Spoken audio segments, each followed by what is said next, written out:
Hi, everybody. I'm super happy to start this new episode of Common Ground. And our guest today is David Linton, who is an economist who studied the college debt situation, what started it, and how we can deal with it. Also with me is my co-host David Hamilton of the America's Future series, who is a classical liberal who has a background in consulting and national defense conferences. Thank you so much, David, for coming. Yeah, thank you for having me. I can see now that as a young person, the cost of college is one of the biggest problems we have right now. And if you're a person coming out of university, it's normal to have tens of thousands of dollars worth of debt. And the thing is, when average wages are $50,000, you're just screwed. And so to get us started, what is the number one thing that when you talk to people about the college debt crisis that you want to get across? Yeah, no, that's a great question to kind of lead with. I really think that the college debt crisis is a crisis that's been in the making for 40 or 50 years. Agreed. And it's taken one or two generations to get to this point. But if Congress could think in much longer time horizons, we could correct this so that, Rudyard, your kids will be able to get a college education for the same cost that David probably got it when he went to college. This isn't something that we're going to fix by simply wiping away the debt overnight. But if we were to think of how can we right the ship over the next 10 or 20 or 30 years to put the right incentives in place to get much better outcome, it's very doable. And so then the question simply becomes, well, what outcomes do we really want from college? And I think that this is very simple, but we want people that can think critically, that they come out with little or no debt, that can use their college degree as a signal, that can earn higher wages than they did before they went to college. And if we is the purpose of this is one of the key questions I think we'll tackle over this conversation. Yeah. Is the purpose of college intellectual discovery? Is it elite networking, or is it training a new workforce?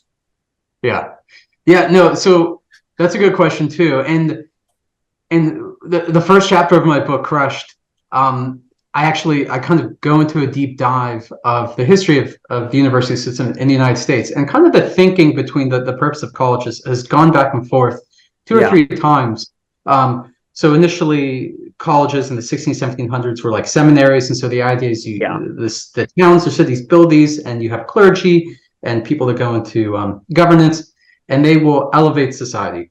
Then it kind of swung the other direction, kind of pre-Civil War, to we want people to be able to grow more cotton and grow more tobacco. It swung back and forth two more times, and so now we're kind of in this awkward situation where we haven't really defined what the purpose is. But by virtue of the fact that the economic benefit of coming out of it is not really great, it implicitly implies that we're just assuming it's to benefit society as opposed to generate an economic. So if I may, though, what you're talking about is the stated intention versus perhaps the reality of what it's really meant to be, right? We aspire, the noble causes that you just said make great sense, but it may not in fact be. I mean, if you go back to the clergy, the stated purpose was to elevate society. Well, others say, well, no, it's to control the masses. I mean, it depends, right? It depends on how you look at it, and that's a bit cynical on my part. Yes, to create a workforce that is smarter, makes better decisions, thinks critically, learns how to learn, and ultimately can make more money and produce more GDP than an uneducated workforce makes absolute sense. Okay, and we want to do that. But the problem is that you brought up initially was this notion of long term. You said if we think long term, we can't think more than 2 seconds. As a matter of fact, the paying off of the debt that we're trying to do right now, giving people their college debt back, is clearly a short term pandering. Yeah. In fact, not only is it kind of short term or pandering or vote buying, is as some people have framed it. I take a slightly I take a slightly more empathetic approach, because I know a lot of people really are in trouble because of the debt. But assuming that that is the case, it is vote buying or pandering. It's like the worst possible policy that you can implement if you wanted to correct the underlying problems. And the underlying problem is tuition inflation. And the tuition has inflated, I calculated, since 1970, so over 50 years, at inflation plus roughly 3% every single year. Now, the availability of student debt and the societal pressure to take out that debt and go to the school has led to more and more students going there, even though the economic benefit has continued to decline. Now, if you were to just say eliminate all debt or make college free, you malalign incentives even more, because now you've taken away the only barrier to having everybody go to college and spend their whole lives in college. And so even if you eliminated 1.6 billion or trillion in student debt at the stroke of a pen, it'll be 5 or 10 more years and you'll have another 1.6 trillion. And then what? Yeah. So I made that exact point with Rudyard earlier before this conversation. It will just perpetuate the problem. Yeah. Secondly, you know, we are picking winners and losers in this, right? Yeah. Certain people, true that cost of college has gone up, but it was always expensive. I literally put myself through high school, undergraduate school, and graduate school. And I have to say that I'm a little pissed off at the idea that people getting graduate degrees are getting their debt waived when truck drivers, helped pay for that. And they're not. And I'm also a little upset with the idea that somebody who starts maybe a food truck doesn't get that debt waived when they're creating jobs. And just because I made a decision, I invested in my career, right? Multiple degrees, just as somebody who invested in a food truck. And as a matter of fairness, it's not teaching people the right thing. It's not teaching people the right philosophy, principles, etc. So that's an issue. I'd really like you to break down the multivariate causes, though, for inflation. And if we could talk about that, for example. Something I want to throw in here before it gets too complicated is that one of my areas of specialties is civilizations. And what normally happens in a civilization is a certain ruling class installs itself. And what happened since World War II was that the West's ruling class became managers. And managers largely, because before we got college degrees before the GI Bill, college was not seen as a road to social success as much as it is today. But then once we subsidized it, it became one. And then the way we assess success in a society was through college degrees. And because of that, what it became was basically subsidizing a road into being part of the ruling class. But the problem on top of that was that there weren't enough positions for the amount of applicants. No, you guys both have excellent points, and there's a lot to unpack. So I'll try to touch each of them, but if I get off track, feel free to bring me back.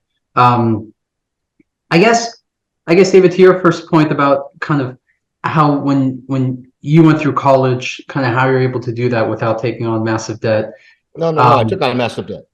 Oh, you did? Okay, but you paid even my friend, I have friends that are my age that have worked their way through college, but they had to basically game the system and get like really good scholarships and work multiple jobs. And it's because this is your interviews. I don't want to talk too much, but I'm of two minds here where I understand Dave's perspective, and I have friends that did the same thing that are in my age group. But I also have most people in my age group are a very significant amount are completely screwed over, and they have no future. I'm pushing back to a certain degree on that, which is this is a relative discussion, not an absolute discussion.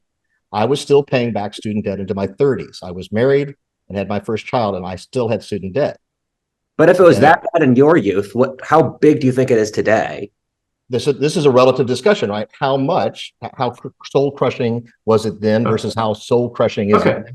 Well, no, that's good. Okay, so let me give you some relative data points so then we can kind of wrap our heads around it. So in 1969, the average cost of 1 year tuition, room and board at a public school was $1,500, which was about 19% of the median household income. So the 50th percentile household income, 19% of what they earned, that was the cost of a year of school. In 2020, it's now closer to 30,000, or roughly 42% of the median household income. So it's gone from 19% of the household income to 42% Over of the double. household income. What was that? Over double. Yeah. So it's 2.5x for both public and private over that time, over the 50-year time period, 2.5x. On an inflation-adjusted period, it's about 4x. And the reason why inflation-adjusted is more, that's because median household income has risen at a rate faster than inflation. But if you inflation adjust the cost over the last 50 years, the cost of 1 year of tuition, room and board today would have been the cost of a full degree in 1970.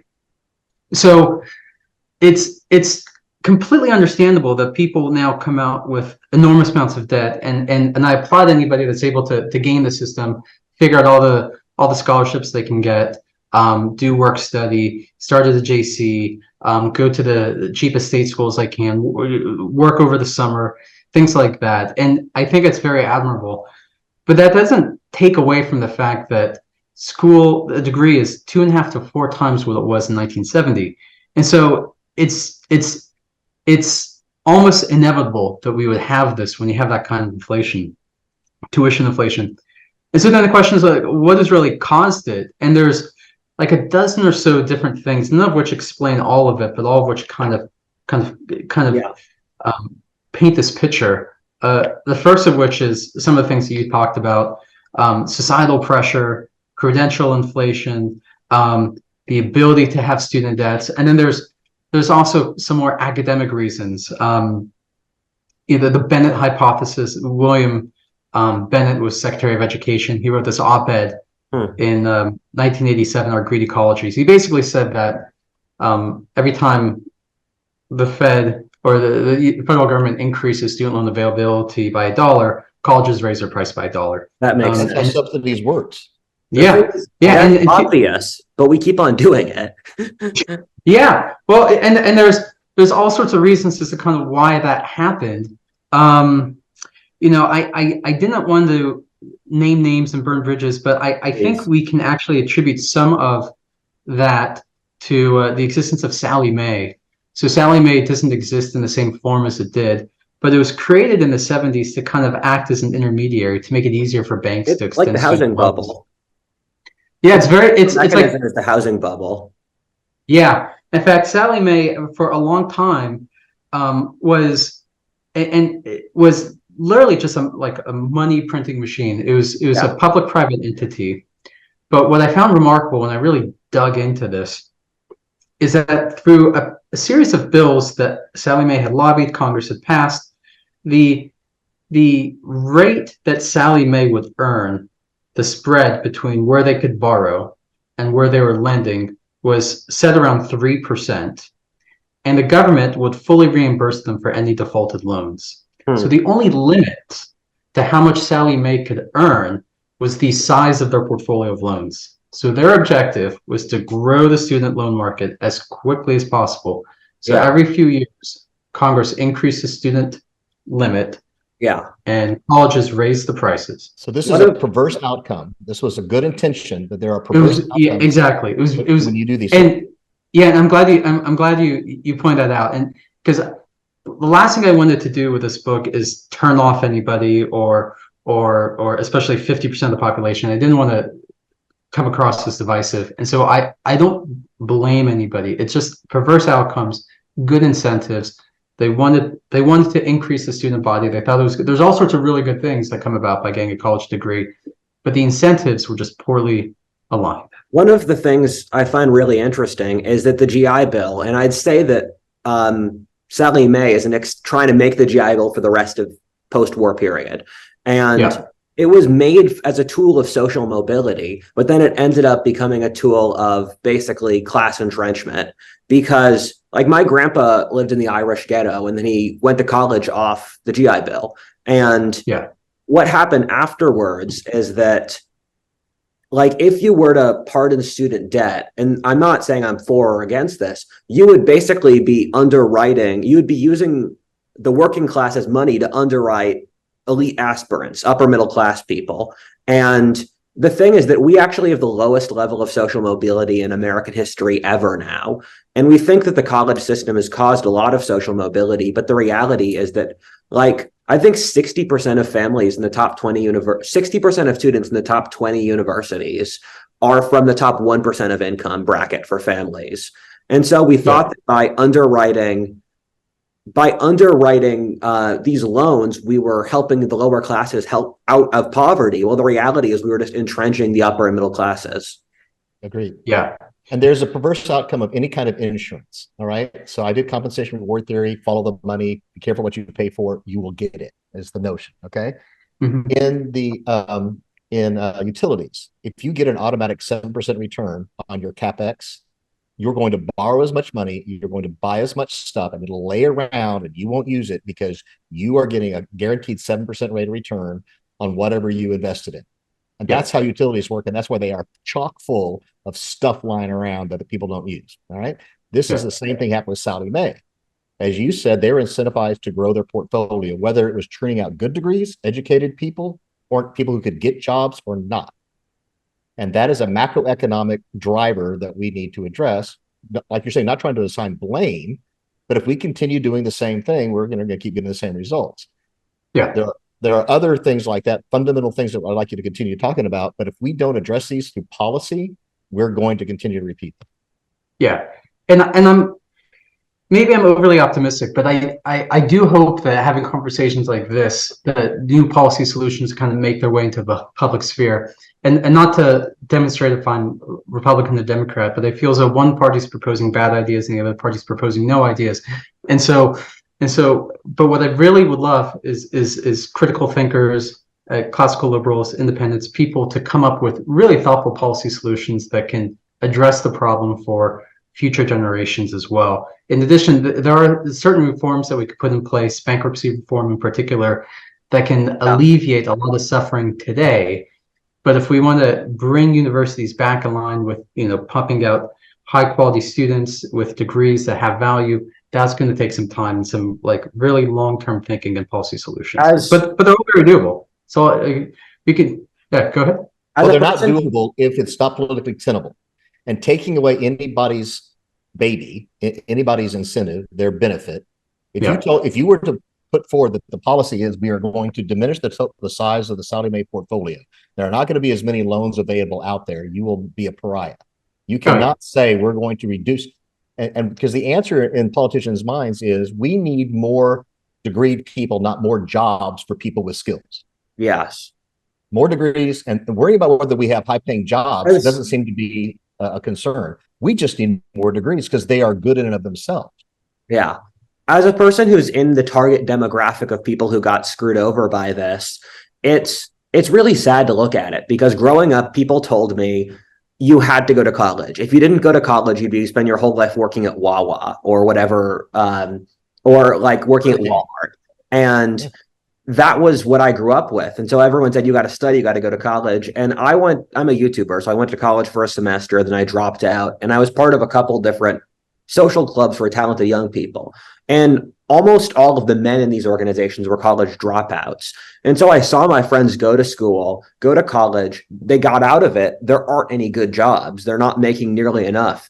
And there are massive amounts of debt. And I can feel why people feel screwed over because these are 18-year-olds making this decision, and everyone tells them that around them tells them college is the only thing that's there in their life.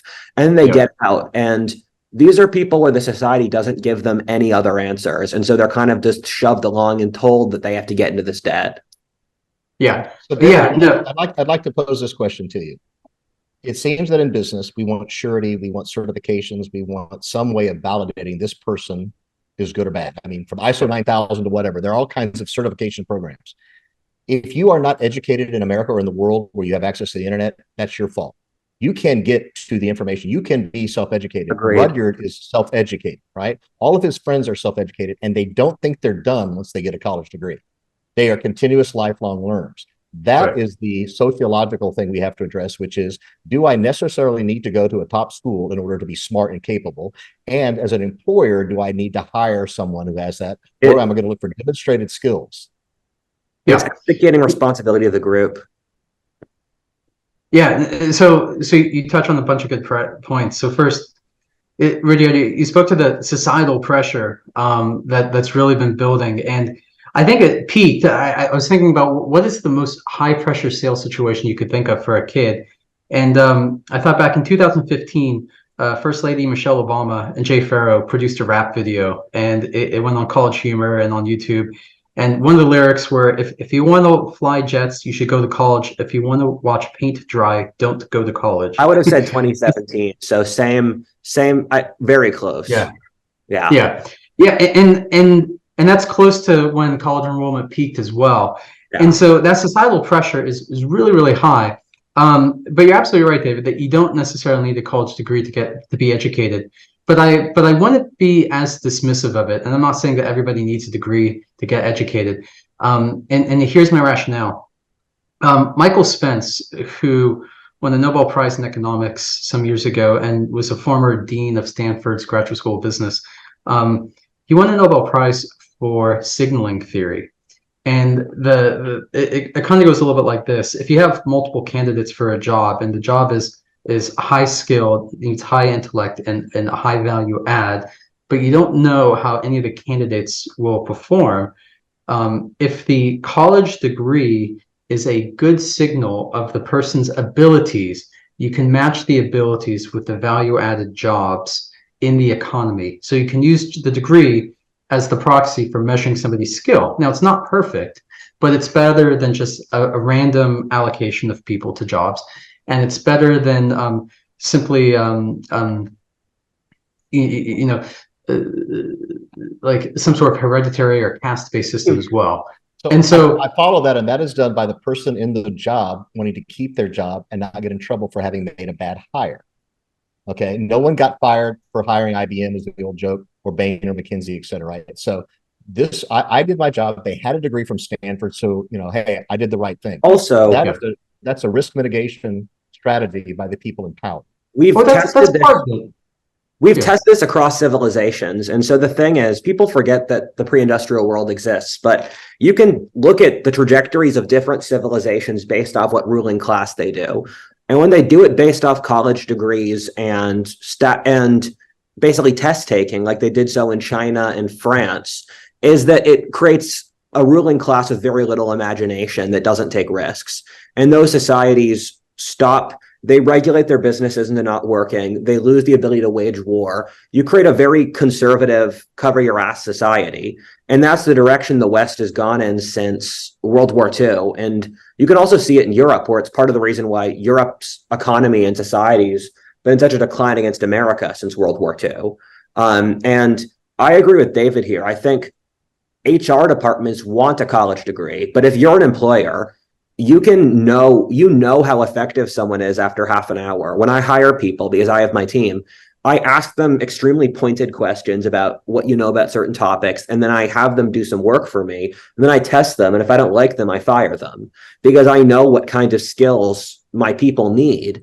And I think that's true. Or we also have statistics where the level of discourse in America has collapsed as we've had more college degrees. For example, in the 19th century, when 0.5% of our population went to college, the average presidential debate was at a college-age reading level. And now when a third of the population has gone to college, our presidential debates are at fifth grade reading levels. And so as more people went to college, the level of discourse collapsed. Would we be naming cities Ithaca or Spartansburg or Syracuse today? Yeah. No, because no one's heard of those things. Right. You read a letter from the front during the Civil War from an uneducated infantryman. The level at which that a soldier wrote is better than anybody I know living today. Yeah. I don't know people who write that today. Right. Okay. So fair enough. If you don't buy the signaling theory argument, generally speaking, generalizations work, right? Generally speaking, it's an okay strategy. Okay. Yeah, but there are other meta-analyses that look to college degrees and overall level of education, both in the United States and abroad. So in general, people that go to college, they live longer, live healthier lives. They're also from higher social classes. Yeah, but no. They can stay focused. Yeah. So true, Rudyard. But but at the same time, the especially the papers that have been put out in the last 10 or 20 years, they're multivariate and they address, the starting conditions of the individual. So said another way, it doesn't necessarily matter where you started, but like an Asian, the black, and the white person that has a similar level of education will have a similar life expectancy, will have a similar likelihood of voting, and a similar likelihood of say volunteering at schools or things like that, or spending time with their kids, irrespective of where they started. So yeah, it's a higher social class if you want to kind of put it at that. But at the same time, the metadata suggests that there are like fringe benefits to getting the degree. And again, I'm not saying that that's what you need in order to have these benefits, but I'm just saying that there are people that benefit from that, and the data suggests that there is a group of people that do benefit. But I think that the question now is that that may have held true for people that went to the college in 60s, 70s, 80s. Is that still true today? Because all these longitudinal studies have older populations, and their starting conditions are very different than starting conditions today.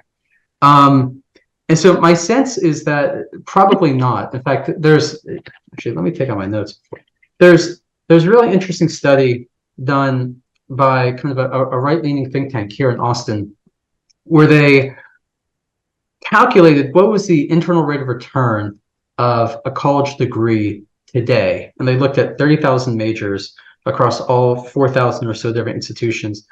And what they discovered is that if you include the likelihood that you will take more than 4 years to graduate, so 6 or more years, or you drop out and don't get your degree, slightly over a third of people will have a negative internal rate of return, which means that they will be worse off financially for having decided to go to college than not. What I've found for people in my age group is it's pretty sad, because I have a lot of friends from working class backgrounds, and for them, they're not going to get into the top 20 universities. And so they're like, if they go to a low level school, they're going to get no benefits. And then like my sister went to one of the best schools in Canada, and she's looking for jobs, and she'll probably get a job as a barista. And so even for getting good degrees, I see the returns aren't like worthwhile. And I mean, I'm sure they will be over a long time, over a long period of time. Let's look at policy with regard to that, Rudyard. So David, based on that very valuable data, one would think of as an investor, if I'm going to invest in certain degrees, I would only invest in those that have a positive IRR, right? And therefore, I would not give various studies degrees, et cetera, that don't end up in jobs. And I would also spend more of my time focused on how do I create jobs that aren't barista jobs. We spend all of our time saying, oh, you just need a degree, any degree, and you pick it. And it is considered evil and banal and stupid to say, oh, this is a good degree economically, and this is a bad degree economically. But as an investor, I would like to see, if we're investing America's money, I'd rather see us not invest in degrees that don't generate jobs, take 6 years to finish, or people don't finish it. Those are bad investments. Why are we investing in them? Yeah, and when the federal government first started getting into the student loan market or business, it was during the space race, and the objective was to get more mathematicians and engineers into college. And so that was the original impetus for federal government going into student loans and encouraging banks and working with banks to do this. So I don't want to be too critical of any studies degree or any degree with a low return, but it is a very fair point that if there's not a return on that investment, then you should be very reluctant. As a buyer of it, of that, why do I want to do that? Unless I just love it and I want to do that. Yeah. And so like I wouldn't discourage anybody from studying English literature or history or but you're going to be a lawyer if you do. Yeah. Also, just stuff's free online. Why would you get a degree in history if you could? There are like YouTube videos, you can order books online. It's Well, the reason, Rudyard, is that your 17, 18, 19-year-old has been told for 10 or 15 years, you got to go to college to study this and then get your degree. So that's you don't have to tell me. Yeah, no. And so I don't fault anybody for having taken that path in life or made those decisions. It's totally natural that if you were a kid and you had a fascination in some area, that your parents encouraged you to go to the best liberal arts college you could and take out 100,000 in debt and get your degree. I totally get that. And I think that, 50 years ago, that would have been the right thing to do. Yeah. Because, and so the return on your college degree was much, much higher 50 years ago than it was today. I can look at the data. I've got my notes here somewhere. And yet we keep pouring fuel on the fire more so Yeah. than we did back then. Yeah. In 2 or 3 years, the college system is going to be 2/3 female because among young men, there's just the reputation you're not going to get anything out of it. Yeah. No, that's an interesting point. I want to circle back to the benefits of the degree and then circle back to that point, Rudyard. I think it's really interesting. So this is what I looked up in 1978. It cost an average of $10,900 to get a college degree. And the incremental value that you would get as soon as you left per year was about $8,000 if you're a man and about $10,000 if you're a woman. So that's the incremental 20,000 plus after 3 years. Yeah. So if you don't include the foregone earnings while in college, you basically would have to work a year and a half, and you would have paid for your college degree. Now, the average cost, and this sounds low because it includes a lot of state schools, costs closer to $112,000 for a college degree. And the incremental earnings when you graduate are closer to $20,000, which means you have to work closer to 6 years in order to make back your investment in your college degree. So go 1.5 to 6 years. And so the parents that are encouraging their kids to go to school, I'm assuming are kind of in this 1970s, 1980s mentality where you're going to make back the cost of your college degree within a year or two. So you should go. Now it's, if you don't work for 6, 8, 10, 12 years, it's not worthwhile to do it. And that's a very different realization. And I don't think that college guidance counselors have kind of woken up or appreciate the fact as much. And as a result, we have 1.7 trillion in debt and 42 or 44 million Americans that are terrified of restarting their student payments in 2.5 weeks. Having people in serfdom. So let's tweak the parental advice thing. Let's put ourselves in the shoes of the parent again in today's world. If I was them, I would want to say to my child, and I have a 19-year-old who's a sophomore at the University of Texas at Austin, right? Okay. And I got two undergraduate degrees from Trinity and one at UT Austin. So I'm a believer, and I'm telling my kid, get a degree. But he's going to a relatively inexpensive school. UT Austin is one of the best deals that you can get in terms of the value of the degree, supposedly, and the cost, et cetera, right? Yeah. Okay. He's a straight A student. He's going to get out, and it's probably going to be worth his time. As long as he doesn't get a degree in something that there's no market for. Yeah. So shouldn't a parent still be saying, hey, get a degree, but be smart about it. Don't waste your time, energy, effort. Graduate on time, by the way. Right. And get the best grades you can. And by God, get an internship so you actually have a job when you get out. Yeah, no, exactly. And I wrote a whole chapter regarding like advice for parents, just like you. I've got 3 kids. They're 7, 9, and 10. And so I have no idea how I'm going to afford this in 10 years. But yeah, society's falling apart, so you don't have to worry. yeah, there's all sorts of ways that the world could end. So maybe one day we'll have to.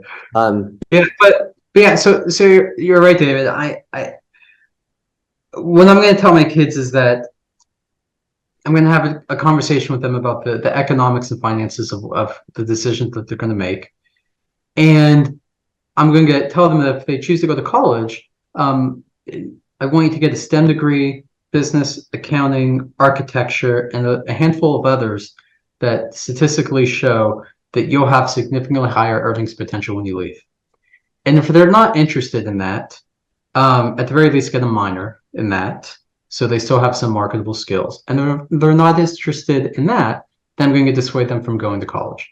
Well, I would add one more thing to that, which is go ahead. It's your money. If you want to go into debt, et cetera, and you're okay living poorly, and I grew up dirt poor, and I was happy when I was dirt poor, relatively. But if that's your choice, just be mindful of what you're doing. I You're also investing in something in your own development, and you may not get a payoff for it. I also think 19-year-olds really aren't in a position to be making a lot of decisions like this. They don't know what 19-year-olds aren't really in a position to know what years of grueling effort look like, because a lot of them will think to themselves, oh yeah, like something lucky will happen to me. Like I'll find some way to wriggle out of it. The economy is going to be better. They all think they're going to retire early anyway, by the way, and it doesn't happen. So yeah, I mean, it's like the phenomena you often see where girls in their early 20s are like, I'm gonna marry like some guy who makes 7 figures and is over 6 foot, and then when they're 30 they settle much lower than their level. And people who, like, as a person in this demographic, I can feel people feel that they were screwed over because they were given an inaccurate understanding of the finances of college. They were given an inaccurate understanding of the job they'd get coming out of it. And also just there was no awareness because people trusted the college counselors, and having a college counselor, they didn't tell us anything about it. Our college counselor never. College counselor wasn't the person to take advice from because they were college counselors. Exactly. But the thing is, the parents don't. That's guy I want to get advice for on my career. But it's like, imagine if it's in the Middle Ages and you find out like a third of the population ends up in serfdom. And that's kind of what we're doing. We're putting these people in it's like sharecroppers. We're putting them in serfdom for decades. Well said. One other key point, David, I think we ought to make sure we cover before we run out of time is the influx of brilliant people coming in from other countries, going to our universities, getting degrees, going back home, which causes great demand, therefore rising prices, right? They're often very wealthy as well, so there's not. They can pay whatever the cost. So I looked into that, and there's kind of a flip side to this. So if you go online and you look at the cost of a college, there's a sticker price, which is tuition, room and board, and it can be $70,000, $80,000, $90,000 at some schools. Less than 10% of people that attend that college actually pay that full sticker price. Well, it's foreigners who.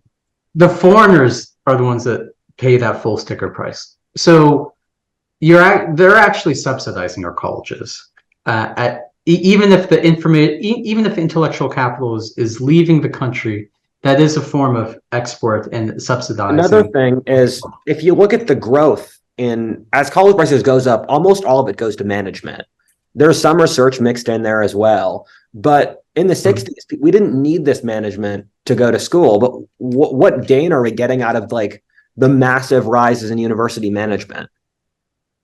Yeah, we're paying to subsidize a social class that we get no benefit from.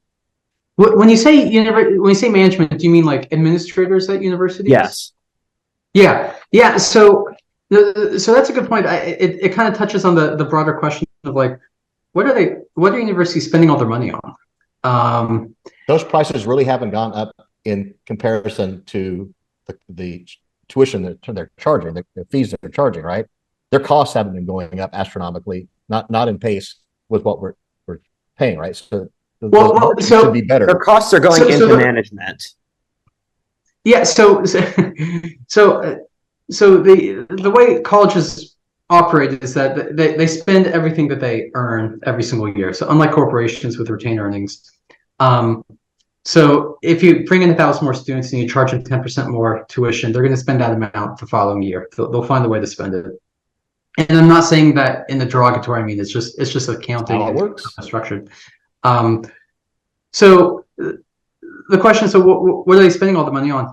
And if you think back to early colleges, 1800s, they had like a dorm, some lecture halls, a library, a cafeteria, maybe a student union, and some stables. And that was basically it. It was pretty bare bones. It was on the outskirts of the town. Fast forward to today, and the services that the universities provide are significantly greater. They're more like small towns themselves than they are actually like the schools of 100, 200 years ago. So whether it's medical services, mental health services, student activities, athletics, larger facilities, counseling, technology that they bring in for their education, the breadth and size of the libraries and resources available. It's so the amount that they provide to their students is so much greater, and there is value to some of that. The question is that what you're going there for? But there is value. Yeah, no, there's definitely value. The misaligned incentive comes in that there hasn't necessarily been this big force for colleges to engage in some sort of cost rationalization. Yeah. And so in fact, if anything, the incentive has been just the opposite. And again, this is unintended consequence. This is an example I want to get to. Unintended consequence of a very well-intended situation. So U.S. News and World Reports, their college rankings are top of mind for college administrators and their boards. And they really care about this because that's an indicator. It's an objective way to see if the administration has improved the school or it has fallen behind some sort of competitor group. So if we look at how are they ranked, one of the inputs is the amount of resources spent on each student. So how much is spent on each student? Well, it's equal to all the revenue that the school takes in divided by the number of students.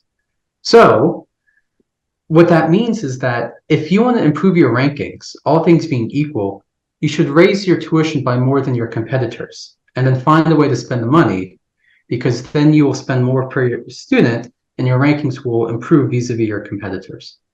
Yeah. And so obviously nobody's going to say that that's what we're trying to do, but it's one of those the incentive. Also, that's the behavior. 17-year-olds will go to these colleges. They'll see, oh, the food's beautiful, the buildings are incredible, there's a lot of stuff, and they'll make their decisions based off that rather than gritty financial details. And on top of that, like I've studied the rise in mid-level management because it's one of my I study social classes for civilizations, and the mid-level management has exploded dramatically. In college, mid-level managements have gone over by a factor of like 5-10x in the last 70 years. And it's stuff like counselors or diversity, or these are people to manage our fund, these are people to manage relationships with the alumni, etc. And the students very rarely interface with those people. Yeah, this gets back to David's point, which is we're incentivized. We have to spend the money. We can't keep it. There's no retained earnings. So we're going to spend it. We try to spend it wisely, and we're going to spend it where we get the most bang for the buck. And bang for the buck is reflected in our rankings by U.S. News Report, Business Week, etc. When I was at UT Austin, the Graduate Student Council, we formed a council on this, and we looked at where we were, and we devised strategies in order to move ourselves up. We were 17th in the country, the Macomb School was. We started this speaker series, and we convinced a number of CEOs to come and hire our students. And based on the number of student hires and the wages that were paid, the salaries that were paid, and the exposure they got, and we got a tick mark for having an executives in residence speaker program. We got a little bonus for that. We moved up 2 slots. Yeah. We went from 17 to 15. So we intentionally gamed the system. Now, Duke did a better job. They were 22 in the nation one year. The next year, when 4 of their grads became the guys that wrote the criteria for U.S. News and World Report, they went to 12. That's ridiculous. In 1 year, they went from 22 to 12. That pissed me off, and I said, we're going to fight fire with fire. We were only able to move two points because none of us wrote the criteria. Yeah, but I mean, a compliment to you for figuring out how to move up the rankings without necessarily charging more in tuition or hiring more jobs, more high-paying jobs. Yeah, no, exactly. And I think the idea that it makes sense if you think what school is better. Well, if one school can spend $10,000 per student and the other school can spend $20,000 per student, the school that's spending $20,000 probably will give the student a better education or better experience. That intuitively that makes sense, but the incentive is just malaligned, because what really they should be measuring is how well are the students doing once they graduate, 5, 10, 20 years out. But by then, if you're measuring students that far out, it's not necessarily reflective of the school today. So there's no really great way to measure these schools. There's one really short-term way, which is, do I graduate on time? And that is an input. Yeah. If a college counselor tells you to take the wrong courses and they screw you up, which they did my older son, Yeah. costing him another semester or two. He changed degrees, that happens. But that was a self-inflicted wound. And if universities were wise, they would button up how they operate that sort of thing and get people out on time, and then they would go up in the rankings. Yep. One of the points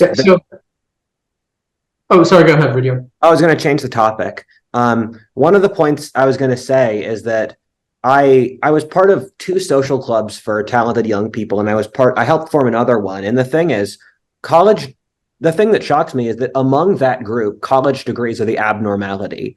Of the most successful young people I meet, almost all of them don't have college degrees because they made their own companies, because they, et cetera, they're YouTubers. They found some other gig because corporate hierarchies are stultified and it's difficult to rise in them. And I understand that those people are exceptions, and I'm an exception. However, it's one of those things that's percolated downwards, especially to young men, and it's why young men are leaving the university. Part of the reason they're leaving the university system so fast, that they basically realize that if they want to be successful, that college degrees are less important. And among people I know who run companies and stuff, they very rarely hire, or it's much rarer to hire for college degrees because often they themselves do not have college degrees, or they know lots of people who don't have college degrees. And so I feel a lot of people, it's been a big incentive for young men to leave. And I think lots of people feel tricked that everyone told them that this was the system they had to do, but also that they didn't really need it. Okay. Well, let me ask your opinion on this, David. I was an executive recruiter. I managed HR for consulting firms, and we tended to hire people in our own image. We liked people that had MBAs and engineering degrees, et cetera, that looked like us. Our CEO was a big fan of the bell curve theory, the IQ theory, right? And we measured people's IQ, and he only wanted to hire people with genius IQs. Well, that was rather self-selecting, and we got an interesting group of people after a while, right? Yeah. So this notion of hiring in our own image, I think most people who hire have a degree, and therefore they value it, right? Yeah. This is one of the reasons military people have a hard time with military transition, because if you're a civilian, you can't really relate to the work that maybe someone did in the military, right? And the level of responsibility and things like that. So as long as we have a population who makes those hiring decisions, who value college degrees, and don't, this is a nuanced conversation. I value the college experience. I have 3 degrees. Okay. This is not me bashing them. This is us being smart about it. So if we have a population, though, that values it more so than giving people a chance, figuring out a way for them to work into the system and perform, right? For example, I worked full time, and if you didn't have a 3.5, you weren't interviewed. Yeah. Well, I had 2 full-time jobs, and I boxed professionally to put myself through college. Yeah. I wanted to think I would get a tick mark for that, but I didn't. I would not be interviewed if I didn't have a 3.5, and I had a 3.3 something. Right? Okay. So the people hiring had a set criteria to mitigate risk and to hopefully assure a better outcome. And if that group is continuing to hire, then that's who you're going to get. Right. So it's a self-fulfilling kind of system. So I think my sneaking suspicion is that in 20 years, there'll be more people in Rudyard's generation that are now hiring as well. And they're going to be less inclined. And the pendulum may swing the other way. You mentioned that, there's now a lopsided amount of women versus men in college. It's 60% female and 40% male. And it's quite surprising. The last time it was 60-40, one way or the other outside of a war was in 1910, when it was 60% male, 40% female. And that was 10 years before women got the right to vote in the United States. And so it's shocking to me that there are now 50% more women in college. And so if I were a young man, I would absolutely want to go to college just because I know my odds would be so much better than when I had gone to college. They call it golden dick. Assuming I could afford it. But I know that we may be coming up on time soon. If it's okay, I'd love to spend just a little bit of time talking about some of the solutions that we can have to this.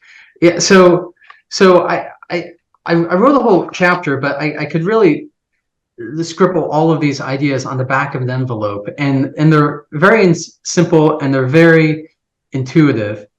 The first thing I think colleges should have to do is buy a percentage of the student debt that's originated at their college.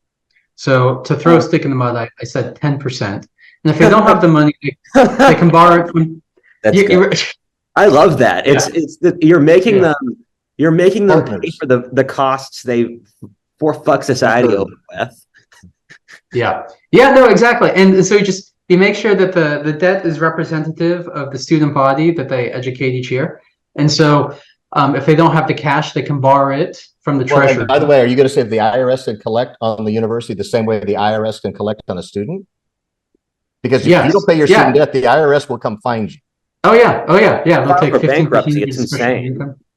Oh yeah. So what this means is that you're going to align the economic incentive structure of the universities with that of their students. And for simplicity, let's just say a school produces math majors and underwater basket weaver majors, not to pick on anybody in particular. And math majors, 95% repay in full and on time, and the underwater basket weavers only 50% repay in full and on time. The universities will be incentivized to have fewer basket weaving majors and more math majors, and it'll adjust. So the output leads to the problem of what the university's purpose is, because if you incentivize that policy, you would push against basically cultural and scientific advancement. No. You're going to push against degrees that can't get jobs. But also, like, if you look at contributing. If you let's say history or English majors create cultural advancement, but at the same time, they're like, look at everything classics majors have done. Classics majors they don't make money, but they've done a tremendous amount of cultural advancement over history. We're in agreement on that, but the question is what is the percentage of the population that you need in any society to be history majors, et cetera, teachers, et cetera? We don't have very many. Those people are going to lose their job due to AI anyway. Yeah, we don't have that many classics majors anyway, but I don't think that's going to be solved by this. No, well, so this is one of a basket policy solutions. What I do think would happen over enough time, 10, 20 years, is that you'd still get people graduating with humanities degrees, but they would go to colleges that are at a lower price point. Mm-hmm. And so they'd still be less, you'd still get them and they'd still graduate, but in today's terms, they would go to colleges that cost $15,000 a year as opposed to $50,000 a year. And so it would, if the college wants to keep delivering these degrees, then they're truly economically incentivized to cost rationalize every single penny to make sure that they can get students out without the student debt, so the college doesn't have to buy the student debt. So David, this is a critical way of thinking that everyone in America and the world should understand, and they need to carry it with them the rest of their lives. Let me use this example. If you live in a flood zone and you can get insurance, you might build a home. If you can't get insurance, the lender, the bank, will not give you a loan to build a house that might get flooded. Mm-hmm. Insurance incentivizes risky behavior. Right. By doing the things the way we're doing, that we're incentivizing to people get degrees that may not have a positive outcome. Right. And if you add some of the pain for that to the universities, they will stop being stupid and stop building houses in flood zones with that equivalent. I think a lot of this is to avoid critical judgment, because growing up, no one wanted a conversation. The economy's horrible right now. Your parents can't afford this. Figure something out, kid. No one wanted to hear that. People just wanted to say, oh, college will fix everything. And people are doing that. And it's something that if you don't have a conversation at college, you don't have to have a conversation at the economy. You don't have to have a conversation about society. Yeah. So we're in violent agreement, David, that your prescription for putting some of the responsibility and the risk on the university so that it changes their behavior is critical. That is a great idea, and I'd like to hear the other. Cool. So I'll pitch two more. Another, and this is very counterintuitive from a typical libertarian or classical liberal kind of view. But in this instance, I think price controls are actually not only helpful but a necessity. And so I'll give you an example of an instance that has actually worked quite well. And then I'll circle back to colleges. In the 70s, the Department of Transportation set a corporate average fuel economy, or CAFE standard, which was basically the average miles per gallon that a car sold that year would have. And it started at 18 miles per gallon in 1978. And as of 2021, it's about 40 miles per gallon. So over that 50 or 40 or so year period, the average amount of gas that we burn to get from point A to point B has declined by about 2/3, because we have the equivalent of a cap in the amount that that the auto manufacturers will have people use as they go. So this is equivalent, not just a price cap, but kind of like a fuel consumption cap.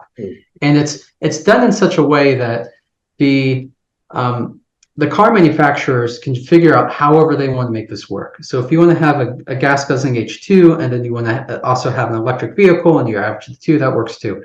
If you want to just have one type of vehicle which has fuel efficiency just above the limit, you can do that too. And then you gradually raise it by like a very small amount over a very long time period. And so you have innovation that allows people to, and the companies, to figure out a way to make this work without causing some sort of dramatic shift. And this policy was put into effect after the oil embargo of the 70s and the realization that we are too dependent on foreign oil. So how does that relate to price controls at universities? Well, there's a sticker price, and then there's an average price that people pay when they go to school. So sticker price may be $50,000, the average price may be $35,000 net of grants and other things like that.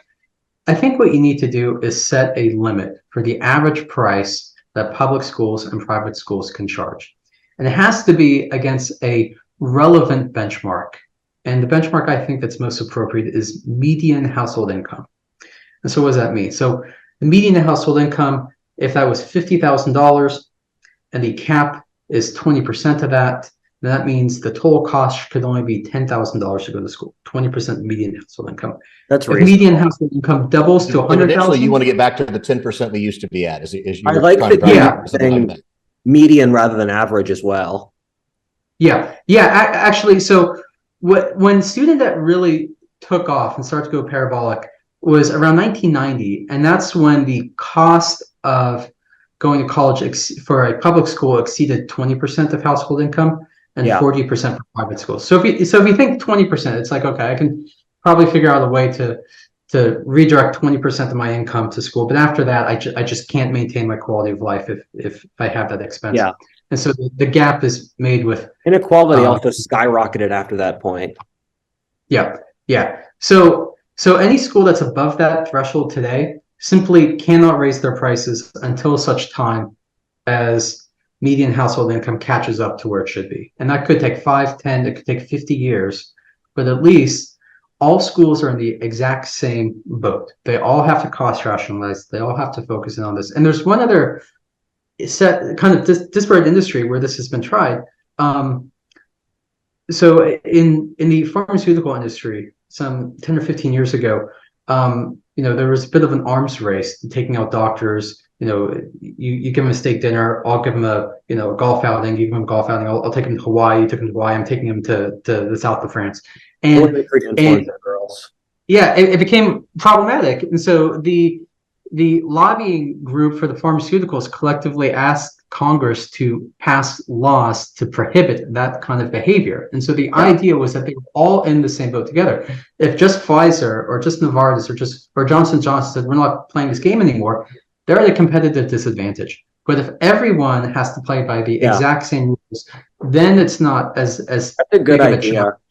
It changes the incentive structure of the college system from basically gouging the society to working for the benefit of the society. Yeah. And so then now there's one little tiny tweak that you might add, which is if I'm in San Francisco running a school, it might cost more than in Iowa. Yeah, that's a good point. I have a couple footnotes where I talk about how there can be carve outs for high cost areas. So instead of 20%, maybe 25%. But reasonable people can things come up also with a reasonable change. scheme.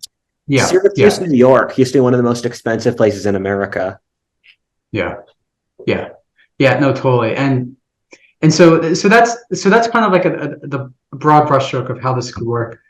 One other thing, and this would have a more immediate impact for a lot of people. Bankruptcy law, I guess revisions or changes. So the current way bankruptcy law works with student debt, and you probably know this, and most of your listeners probably know this, is that it's extremely difficult to discharge student loans. Yeah. It's treated separately from. Yeah, that's a great question. That was set up originally. Yeah. The IRS has draconian enforcement capabilities, and the government wants to get paid back. And it is treated differently than other debt. Hospital debt, medical debt is treated the opposite way. It's much less enforced, if you will. I owned a mortgage company, a real estate company, et cetera. Did a lot with people's credit, and that's how it worked. We could change that, but then therefore you are going to have more people default on the debt. And also that you want that to happen. That makes if there is the possibility of default, it makes them more realistic with how they dole out money. Because they have to. But it would also incentivize people to get loans and not take them out and not worry about paying them back. This is what happened during the financial crisis, which is at one point sociologically it was really bad to have a bankruptcy. Oh my God, they went bankrupt. If you said that about a family, it was a big deal. But when people got upside down on their mortgages, when the cost was too high, they said, "I'll just go bankrupt," because every other person had them. No, the thing is, if there was the potential of bankruptcy, you'd have to run credit score on these kids and then assess what their degrees are. And then I'm totally with you. And it'll be an interesting experiment, is all I'd say. Yeah. So it wasn't always the case that it was like this. So it traces its roots to have a carve out for bankruptcy for student debt to a Bankruptcy Reform Act of 1978.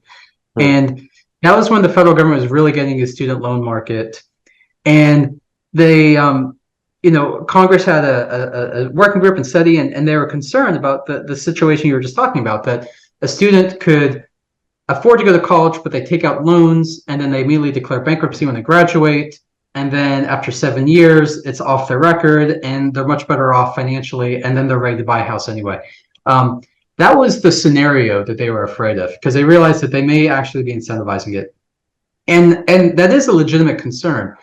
So in the original law, what it said is that you couldn't discharge your student loans unless it was greater than 5 years after you left college. So it was treated separately for only 5 years, or it would cause undue hardship if you tried to repay it. And the undue hardship, the intention was that, so let's just say you had a catastrophic accident. Your mom's dying. You couldn't perform a job function. Yeah. So that was the idea, so that you couldn't just default to graduation. Special situations, special cases. Yeah. So the two problems happened. First, they never defined what undue hardship was. And so that wasn't defined until a judge had to define it in a case some years later. But ironically, so that they defined that 7 years. That was called the Brunner test. They defined what it is. And then the end of that ruling, where the judge defines what that test is, the undue hardship, he takes solace in the fact and says, I feel really bad. I feel like this is too difficult, but at least it's only for 5 years. Now, after that, Congress then extended that window to 7 years and then jettisoned that window altogether, which means that court ruling, that test from 1985 that the judge thought was very draconian, and even stated it was draconian, now became the final test to determine if somebody could discharge their student debt in bankruptcy. And I think that that's a big mistake. I think you should treat student debt like other debts. Maybe bring back the 5 year window and just cap it at 5 years, so you can avoid the. Yeah, that's reasonable. So in a normal situation where the government is fiscally responsible, it would say, "Oh, people will go bankrupt, so maybe we won't give so many people these loans, et cetera," and that would change behavior. But but with a government that says we don't care if we go completely bankrupt ourselves, where you're an economist and you've seen the amount of debt that we have, and it's almost treated as a collective good. Hey, it seems it's supposed to be a negative. Becoming Greece seems to be something people aspire to. It's like the dishes in a shared house. Mm-hmm. Yeah, so that's a good analogy. So there's two other things that I'd like to move on to. I can't support this notion of treating debt, college debt, more like other debt, because it is very draconian the way it's currently done. But I do see, like you said, point out the possible downsides of that and changes in behavior. But graduation rates and employment rates. If someone comes to my university and they don't graduate on time, I think that should be punished. And if they can't get a job, and I gave them a degree, meaning you come into my trade school and I tell you you're going to become a welder and there's no welding jobs, people would look at that welding school and go, you scammed them. Yeah. So what prescriptions do you have to incentivize better behavior around graduating on time and getting jobs? So the jobs part, that's kind of an interesting one. The for-profit school system really exploded in the 90s and 2000s, and it basically became very popular soon as federally subsidized student debt could be taken out to go to a for-profit school. So the prices were totally in line with the debt. And what you found is that you had extremely low completion rates and very high default rates, well above any other school. And so the government passed a gainful employment rule, similar to what you're talking about. So if somebody couldn't get a job and repay their debt, and they actually had this huge bureaucracy to measure this, then the private school, the for-profit school, will be cut off for student loans. And that was actually pretty effective. A lot of schools shut down. Attendance fell pretty dramatically for profit schools. That gainful employment law was eventually ended. They talked about a couple of years bringing that back, but the reality is that to test for that gainful employment involves a huge bureaucracy. You have to track hundreds of thousands of people, figure out how much they earned, what they earned before, what they earned after, what their employment status was, what their ability to repay is, what if they're delinquent, if they're not, if they move. So schemes can be complicated or simple.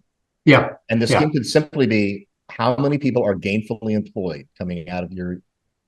Yeah, well, that can be. That would be the simplest version, which may not be fully reflective. They wouldn't measure me on YouTube as gainful employment. Yeah, no, that can be gained too. And so I'm gonna knock Harvard, their MBA program. I went to Chicago for an MBA, so a fantastic school, by the way. Yeah, thank you. And at Chicago, we took our last final on like a Saturday and then had graduation on Sunday. So our graduation was like less than 24 hours after our last final. At Harvard, at least my year, their graduation was like a full month after their last final, which means that students had a full month to get jobs before they took that snapshot of the percentage of class that was employed at graduation. So that we'll all agree on a date on the calendar year. Yeah. Okay. Well, everything can be gained. I mean, so we should wrap this soon. But have you ever, David L? Have you ever read the book Debt by David Graeber? Mm-mm. It's an interesting economics book, and it's a history of debt. And I've heard some people say David Graeber kind of fuddled data. But he talks about how the thesis of the book is correct, where he said across history, people use debt as a way to functionally enslave other people. And he goes through India, China, ancient Babylon, Rome, and he talks about how in a lot of societies, people are stuck in debt for their whole lives. And the concept of bankruptcy was a concept that came out of Christianity, and it said, you can have a clean restart. And it started in the European Middle Ages. And it scares me when I see debt without bankruptcy, because it reminds me of what was going on in these societies. And I'll look at like ancient Babylon, where as the Babylonians and the Greeks fell, you would have these debt jubilees where large parts of the population had horrifying amounts of debt, and then they would have revolutions. And when I see an entire generation of elite aspirants stuck with horrific amounts of debt, that's what I see. I see revolution fodder. I see social breakdown, etc. Yeah, no, that's a really astute observation. I agree that it's a problem, and I think we need to address it, but we need to be thoughtful about it, targeted, and think long-term in nature. I disagree. Well, I I'm think very we need to interested do in running the everything with experiment. large amounts of money, waste the money as much as possible, and then do it for next year's vote. So do you have political aspirations, Rudyard? I think that's what I'm hearing you say. Is that Yeah, yeah. I'm gonna run off that platform. okay? Sounds good. So Yeah. I'd be very interested in running these experiments, but we have to understand that these are experiments, and you know there might be some unintended consequences, and you might need to change course as you apply these things, these policies, right? But if we continue doing things the way we're doing it, Einstein-esque, we're going to get the same result, and it's unsustainable. Yeah. Yes, absolutely. We absolutely all agree that it's unsustainable, and yet we're rushing towards this boulder we're about to run into, and yet it's like that's a big boulder. We'll talk about the boulder, but I don't see policy being made. Do you see any policies being enacted currently on the horizon that would maybe fit some of your prescriptions that we could take part in? No, unfortunately, no. I mean, there's revisions to income-driven repayment plans, which will provide some relief for some people. And if you just think about relief as the objective, then that will be helpful. But if you think about incentive realignment and cost rationalization and economic management, so that would you argue that we should be focused on those things more than relief? Relief is politically expedient and it'll get you votes, but it doesn't solve the problem. Yeah. No, well, I honestly think that a thoughtful plan told to an electorate can, even if it has long-term, it will take a long time to play out. I think people are more open to it than necessarily our current political class would otherwise give them credit. Like if a politician were to say, my plan to bring college back into alignment with where it should be is to prevent college prices from rising. They're capped for the next 20 years, period. I think everybody would be pretty excited about that. That doesn't mean that college will be affordable in 2025 or 2027, but that's an achievable goal. Yeah. You know, doing things overnight rarely works. Yeah, no, exactly. Much of the shock to the system. I mean, a constitutional amendment to balance the budget will never take place as long as we have to live under it right now.